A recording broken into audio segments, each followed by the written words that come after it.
Mini Cooper. It was making a noise like it was the AC pump, something like the tensioner, but upon investigation you can see clearly what's happened.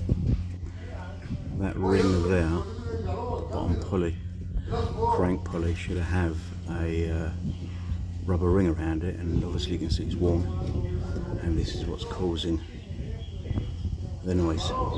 Thank you. Okay, new crank pulley supplied.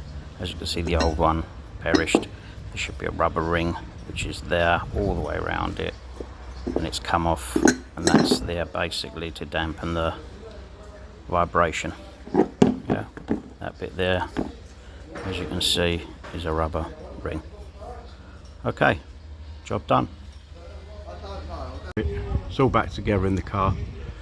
Just got to put the belt on now. Job well done.